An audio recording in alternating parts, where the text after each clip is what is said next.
This is Yahoo Finance Presents. I'm Akiko Fujita, and today we are joined by the founder and CEO of Airbnb, Brian Chesky. So, Brian, let's start with the announcement that that you put out a few days ago. Airbnb offering free temporary housing on the platform for 100,000 Ukrainian refugees. Talk to me about how this idea came about.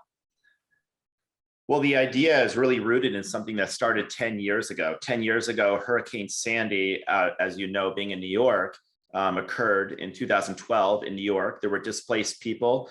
One of our hosts reached out to us saying, "I'd like to host people for free." From that moment, we started providing housing for people for free that were displaced by disasters. 5 years ago, in partnership with what is now Airbnb.org, we started providing housing for refugees. Over the last handful of years, we've housed 54,000 refugees.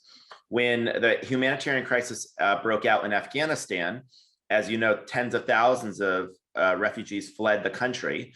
We have to date housed 21,300 refugees in Afghanistan, and we increased our goal to house now 40,000 Afghan refugees. So all of this came about because we have a 10-year history of providing housing for people in need. So what happened was Thursday, Friday, when this crisis became evident that there would be hundreds of thousands of displaced people, the first question we asked is, well, how can we help with this crisis? And obviously the best way we can help this crisis is provide housing for refugees. So we had a team work 24/7 around the clock to be able to get to yesterday's commitment that we will work in a partnership with Airbnb.org and our host to house up to 100,000 refugees, and it's going to be totally free to them. And we can only do this with the partnership of our hosts. So we're trying to get as many people in Poland and Germany and Hungary and Romania and countries even west of those countries to be able to open up their homes for free or a discount. And Airbnb and Airbnb.org, but donors, we're also going to be obviously contributing a significant amount of money to be able to pay for these operations. I understand in order to make this all happen, you've been in touch with several governments over in Europe. You already highlighted some of those there. What are you hearing about the scale of the need? Well, I mean, the scale of the need is profound. I just saw the cover of the New York Times that the number now is 660,000 people have left, refugees have fled Ukraine. We reached out to 14 governments. I've heard back from the vast majority of those governments, all very thankful of our support and help. And I think that, we are hopefully viewed as a very helpful partner to them as we have been with other crises. And we've told them, we are here, we are prepared, we have the infrastructure to be able to house 100,000 people. We just need you to help us get the word out. And then we're working with resettlement agencies on the ground. So we made sure they know we're here to help, and we're working closely with them. And how is this funded? Is it largely the hosts that are sort of saying, yes, you can stay here for free? What does this cost? Hard to know. The way it works is a host has a couple options. They can host for free. If they host for free, then that comes at no cost to Airbnb or Airbnb.org donors. Hosts can offer at a discount. If they offer at a discount, then whatever price they would otherwise charge, we pay for it. We as in Airbnb, the company, or Airbnb.org donors. And that includes myself, Joe, and Nate, the three founders. We put in a significant amount of money into this. And if they charge something more than that, it will cost more. So we don't know what it's going to cost because we don't know how many stays will be free, but they're going to be free for refugees. The more hosts offer for free, the wider the scale, and obviously the more people we can house. We've seen over the last few days a number of Western companies who have announced they are in fact withdrawing from Russia, some companies who are divesting investments that they have in place there. Airbnb has still a lot of listings. I just went on the platform before I talked to you, several hundred listings in places like Moscow as well as St. Petersburg. Does the company plan to continue operating there? We are looking at this actively. Let me just say a couple things. Number one, we've had our hands very full the last few days. This has been all hands on deck to figure out how to be able to house 100,000 refugees. So I've told our team, this is priority number one. How can we help? Number one, we can help is to be a partner to this humanitarian crisis. Number two, we are absolutely supportive of whatever sanction the United States imposes on Russia.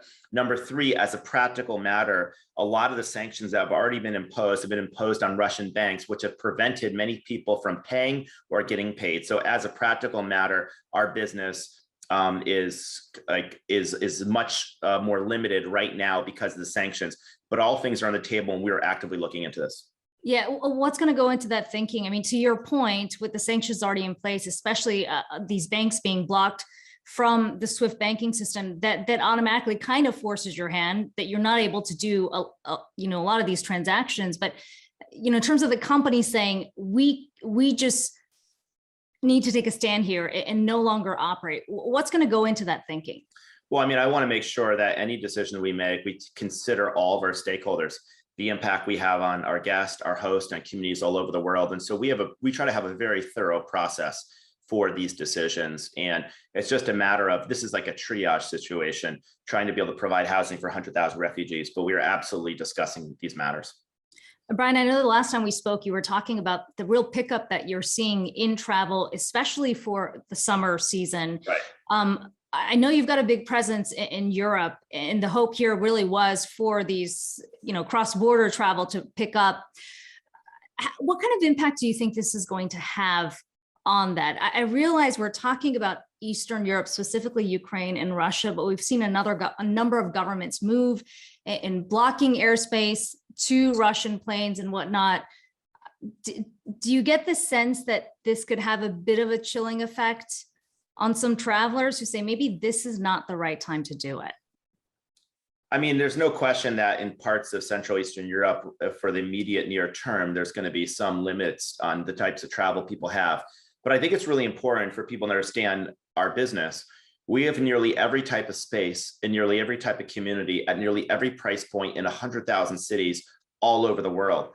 What the last 2 years have shown, I think our results have shown, is however the world changes, our business can adapt. We're a highly adaptable model. So where there's less cross-border travel, we typically see a growth in domestic travel. That's what we saw in the United States. So I think that, I'm sure there will be some disruption in some countries. We'll have to see how wide this crisis gets, but our model is very adaptable and we'll be prepared for however travel changes. And finally, Brian, I wonder, just on a personal note, how you're viewing what's playing out there. And I ask that because I think we've seen a number of tech companies, come out and announce changes to their business. But there's also realization with what's playing out right now, just how interconnected things are, but also just the presence that companies like yours, companies like Apple have globally. On a personal level, how are you watching this, and how are you thinking about the role a company like Airbnb can play in this crisis? Well, why don't I answer that question by telling you a conversation I had with my executive team. It was Saturday night, and I convened the entire executive team probably like 7, 8 o'clock at night. And we were discussing mobilizing the entire company to provide housing for up to 100,000 refugees, which is an immense scale, even for a company the size of Airbnb. We've housed 54,000 refugees to date over many years. To provide 100,000 in a short amount of time, it's a very audacious goal. We knew there was going to be a huge amount of effort. But one of the things that we talked about, and I said, is imagine Airbnb, it's just a hypothetical. Imagine we were around during World War II. Imagine we were around during some other major humanitarian crisis.